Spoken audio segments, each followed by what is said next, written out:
At ako po, para sa akin, yung highlight, yung bandang dulo, kung napanood po ninyo, ay nabanggit niya po yung tungkol sa mga flood control projects na nasa bilyon kada araw ang budget sa nasyonal na pamahalaan. Pero makikita natin na yung iba, hindi naman natin nila lahat, pero yung iba nagkakaroon talaga ng problema at ito yung nagiging sanhi ng tumatagal yung problema. Ibig sabihin, imbis na nag-i-improve, sana na nag-i-improve, may mga ibang area, may mga ibang project, nakikita natin na baka substandard, sabi nga ng Pangulo, yung iba, baka wala talaga. Yung sa Pasig, alam niyo naman po siguro kung sino yung yumaman sa Pasig dahil sa ganong klaseng kalakaran.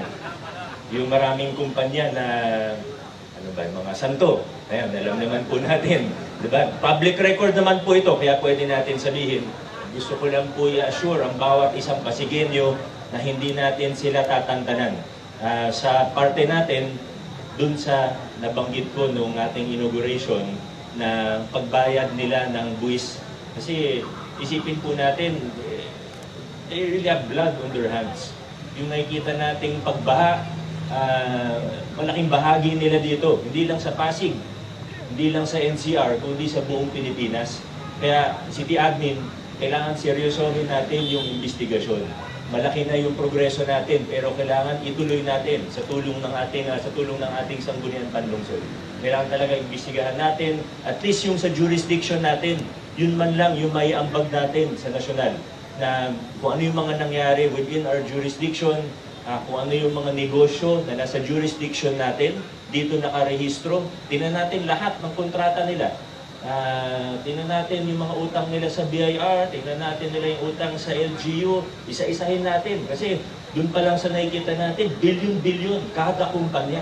Billion-billion, pero minsan may declaration sila na zero gross revenue.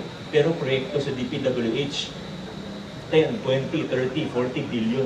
Ganyan po ang pinag-uusapan natin. Kaya ina-assure ko ang bawat isang Pasigenyo na hindi natin tatantanan ang mga kumpanya na ito, ang mga tao sa likod ng mga kumpanya na ito. Walang politika ito. Sila naman yung pilit na pumapasok sa politika pero walang politika yung ginagawa natin. Katotohanan lang. At ipagpaumanhin nyo na kung paminsan-minsan kailangan ko itong banggitin in public para din naman sa proteksyon namin, para alam ng tao kung ano ang ginagawa natin. Kasi malalaking tao ang nasa likod nito.